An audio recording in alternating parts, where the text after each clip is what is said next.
Dito tayo sa extension ng garahe saan dito nakaparada ang mga green GSM taxi.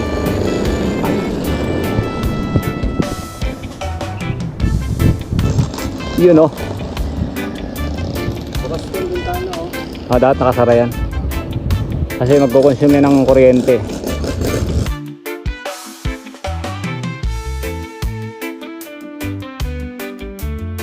Guys, sa inyong mga unit na dumating na dito sa depot, dito sa Caloocan, siyempre green GSM taxi. So kita nyo, dami na no. So ito initial pa lang yan, so marami pang darating.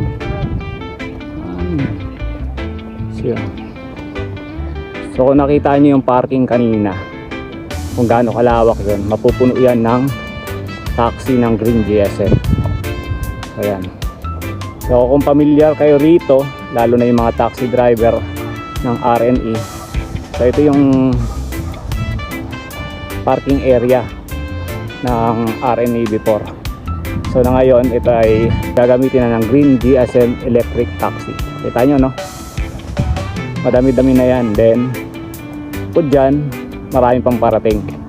So ano nakikita nyo yung space na yan na wala pang sasakyan, soon mapupuno yan. So ibig sabihin, kung before nalalagyan to ng 1,000 units, so ganun din ang mangyayari dito no? So pupunuin yan ng green GSM taxi. Bye. Okay. So yan, marami pa no, malaki pa yung space. So dapat yan na napuno na, pero syempre hindi ganun kadali o kabilis yung pag-transport. So yung pupuno dito ng mga unit, sa ngayon yung iba naandun pa sa may Tanawan, Batangas. Ayan, kung nakita yung space na yan, soon mapupuno yan ng mga taxi ng green GSM. Ayan guys.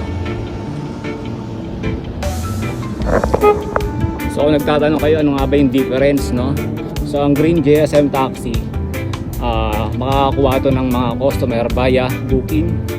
At syempre ang kaibahan nga lang, pwede ka ring mamara. Kunyari naghihintay ka ng booking, wala pa, at moving ka, may nakita kang pasahero, pwede mong hintuan at alukin ng serbisyo ng green GSM taxi. So yun, let's go. So yun pa oh. So dito yan sa likod, yan yung space dito sa likod, parking nya, saan marami nang nakalagay na unit. Then ito sa harap, under ano pa to, renovation, soon mapupuno rin yan. So yun. So kung makikita nyo dun banda doon sa side na yon, dun nakalagay yung mga charging station. So yung nakalinya ron is 8 na, sa kabilang side lalagyan pa rin para kahit paano no, dahil nga maraming unit, at least mapapabilis yung pag-charge dahil marami siya. So yun na muna sa ngayon. Ako waiting lang ako ng update saka ng next na gagawin namin. Actually mamaya, kaya ako andito ngayon, may parating na namang unit na ita-transport namin mula dyan sa may area ng Quirino Highway papunta dito. So guys, sa mga gustong maging part at maging green GSM taxi, ano pang hinihintay nyo? Apply na kayo rito. Pwede na kayo mag-walk-in dito sa may depot dito sa may Caloocan. So ito nga pala yung dating RNE Transport Compound. At syempre pag mag-apply kayo, huwag na huwag nyo kakalimutan si Motorex. Let's go!